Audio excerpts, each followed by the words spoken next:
राधे राधे सभी हरि भक्तों और वैष्णव जनों के चरणों में मेरा प्रणाम। भक्तों, आज मीरा जी के जीवन के उस घटना के बारे में हम लोग जानेंगे जो कि लोगों के सामने ज़्यादा से ज़्यादा आया ही नहीं, लोगों ने उन पर ध्यान ही नहीं दिया। जैसे कि आप सभी जानते हैं कि मीरा जी एक बहुत बड़ी कृष्ण भक्त थी, लेकिन आप सब ये शायद नहीं जानते हैं कि मीरा जी एक बहुत बड़ी जोगिनी भी थी। और आज इस वीडियो में मीरा जी की योग शक्ति से हम सभी का परिचय होने वाला है। मीरा जी के योग गुरु थे श्री निवृत्तिनाथ जी। मीरा जी की ग्रहण शक्ति को देख करके गुरु निवृत्तिनाथ जी बहुत ही प्रसन्न होते। जिस आसन में जितनी देर ठहरने को कहते, मीरा उसके दुगने समय तक ठहर कर दिखा देती। योग निद्रा, षट चक्र, कुंडलिनी आदि के विषय में उसने इतने गूढ़ प्रश्न किए कि महात्मा चकित व प्रसन्न हो गए। उसे उत्तरोत्तर योग की गूढ़ गहन गुफाओं में प्रवेश कराने लगे। 6 महीने पश्चात ही योग निद्रा से जगाने में श्री निवृत्तिनाथ जी को प्रयत्न करना पड़ता था। भ्रूमध्य पर ध्यान टिकाने की बात आई तो मीरा जी ने कहा कि वहाँ तो मुझे एक दीपक की लौ जैसा उजाला दिखाई देती है।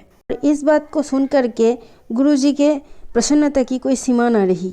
और गुरु जी ने जब देखा कि मीरा जी के योग में दिन प्रतिदिन अवस्था उन्नति की ओर बढ़ रही है, तो फिर उनको लगा कि जिन योग को पूरी तरह सीखने में उनको 12 वर्ष लगे, उसे ये अद्भुत लड़की अधिक से अधिक 2 या फिर 1.5 वर्ष में सीख लेगी। गुरु निवृत्तिनाथ जी मन ही मन कहते, आहा, ये तो जन्म जन्म की योगिनी है। और मीरा जी के संगीत के गुरु बाबा बिहारी दास, जो कि वृंदावन से पधारे थे, उनको ये लगता था कि ये मीरा कोई साधारण लड़की नहीं है, बल्कि ये श्री कृष्ण से बिछड़ी हुई कोई गोपी है।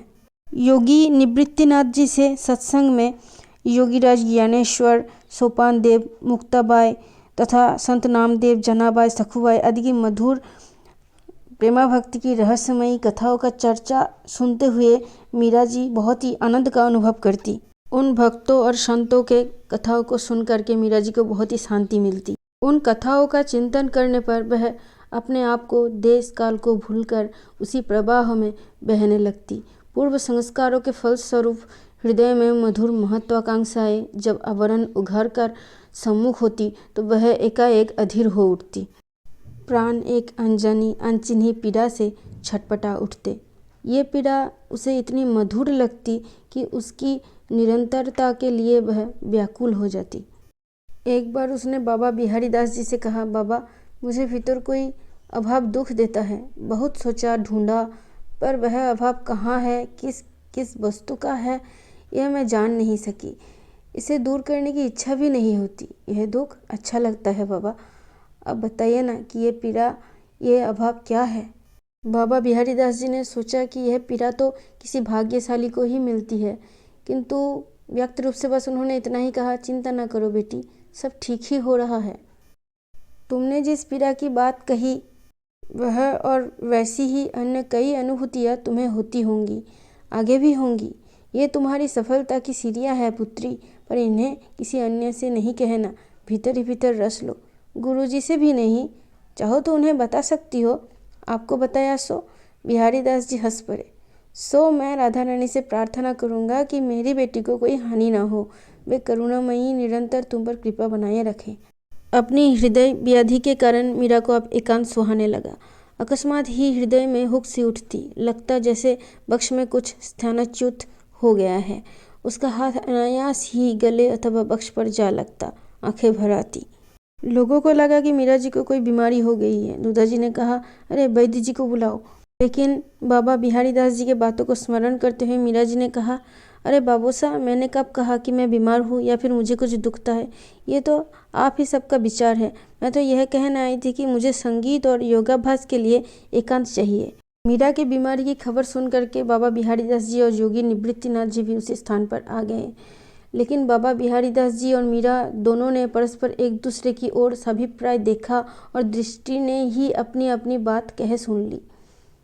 मीरा जी को अब एकांत ज़्यादा सुहाने लगा था, इसलिए उनकी ज़्यादातर समय अपने गिरधर गोपाल के सामने श्याम कुंज में ही बीतने लगा था।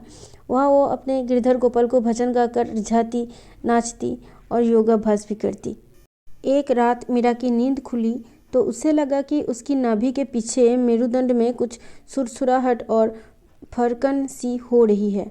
वह उठकर बैठी और भुजंगासन हलासन, सर्वांगासन, जितने भी सारे आसन उनको आते थे, शीर्षासन आदि, वो करने लगी। फिर शांत होने का प्रयत्न करती हुई पद्मासन पर बैठ गई। कंप, घबराहट, पसीना, प्रकाश और देह में होने वाले परिवर्तन को धैर्यपूर्वक सहते हुई उसने आसन दृढ़ किया, मन को नाभि चक्र में स्थापित किया। लग रहा था कि वहाँ से कोई वस्तु ऊपर उठने के लिए संघर्ष कर रही है, चेष्टा कर रही है। अचानक पलक झपकते ही वह लहरदार वस्तु वहाँ से उठी तथा छाती और कंठ प्रदेश में रुकने का बहाना करते हुए भ्रू मध्य में आ लगी। तब प्रकाश, प्रकाश और केवल अद्भुत आनंद। मीरा को ज्ञात ही न हुआ कि क्या हो रहा है, क्यों हो रहा है और कैसे हो रहा है। जैसे ही भीतर की उस नागिन ने भ्रू मध्य को छुआ, उसकी देह आसनबद्ध अवस्था में ही शैया से ऊपर उठ गई। उसका सिर छत से जा लगा। उसकी ओढ़नी का एक छोर छत में लगी एक कड़ी में अटक गया। उसकी देह शैया पर कब आई यह जानने का कोई उपाय नहीं था, किंतु वह अटका हुआ गोटा ही लटका रह गया। अगले दिन सुबह जब मीरा जी अपने गुरुजनों को प्रणाम करने के लिए नहीं गई तो फिर पूछताछ होने लगा कि मीरा कहाँ है। ऐसा तो कभी नहीं हुआ।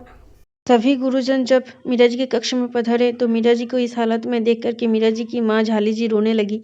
सभी ने जब ऊपर टांगे गोटे और ओढ़नी को देखा तभी श्री निवृत्तिनाथ जी ने कहा, जय सच्चिदानंद। तब योगी निवृत्तिनाथ जी ने दूधा जी से कहा, महाराज, मेरी शिक्षा और आपका मनोरथ सफल हुआ। इस बालिका की कुंडलिनी जागृत तो थी किंतु स्थान नहीं छोड़ रही थी। अब वह एक ही झटके में भ्रू मध्य तक पहुंच गई है। लेकिन चिंता की बात नहीं है, एक झटके से कुंडलिनी मार्ग तय किया है। उसके बेग को मीरा का छोटा सा कोमल शरीर सह नहीं पाए, इसी से ऊपर उठ गया होगा। अब इसको चैतन्य होने में 2-1 दिन लगेगा और सामान्य होने में 4-6 दिन लग जाएंगे। प्रिय भक्तों, अब मैं आपसे एक इम्पोर्टेंट बात करने जा रही हूँ। मैं आपसे ये तो नहीं कहूँगी कि मेरे चैनल को सब्सक्राइब कर दीजिए, ऐसा बिल्कुल नहीं। वो तो आपको अच्छा लगे तो आप कर ही दोगे।